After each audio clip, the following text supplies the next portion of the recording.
reported today in The Verge. Pharma is winning the big business popularity contest. It used to be easy to hate pharmaceutical companies. Between soaring drug costs and the opioid crisis, the industry was widely perceived as one that put profits over people's health. In a 2019 Gallup survey, pharma was ranked dead last for positive perception among United States institutions. People had more positive feelings about the federal government than Big Pharma. That year, technology companies were more popular. In a different survey, just under half of U.S. adults had a positive view of the tech sector. It's hard to compare two different polls head-to-head, but the general trend is clear. In 2019, people felt better about tech companies than they did about pharma. But then, the pandemic hit, and the country's recovery depended on the success of vaccines. Government scrutiny of tech companies, from both sides of the aisle, picked up steam.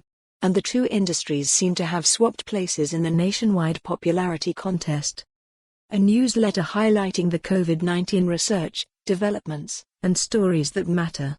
Subscribe here.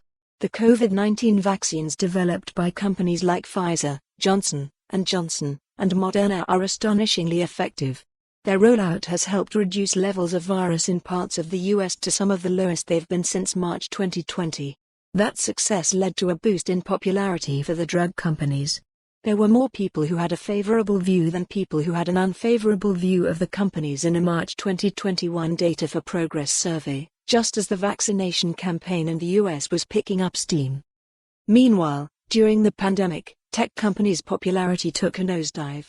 Democrats and Republicans both spent the past year highlighting various tech failures, and congressional hearings brought new attention to their anti-competitive business practices. The group of U.S. adults who have a positive view of the tech industry shrunk to around a third, according to a February 2021 Gallup poll. And the number of people with a very negative opinion of the sector jumped to 22%, up from 10% in August 2019.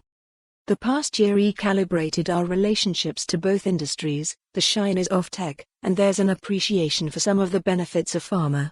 But the pandemic also highlighted how deeply they're entangled in most people's day-to-day lives, and how much they govern how we live, work, and move through the world. The past year showed that we can't really go without either one, but that doesn't mean we have to like them. After all, drug prices kept going up this year, even as pharma racked up goodwill from the COVID-19 vaccines. Pharmaceutical company Biogen just slapped a $56,000 annual price tag on a new drug for Alzheimer's that may not actually work. Congress is still targeting the industry, and tech. For more on this story, visit the news article link.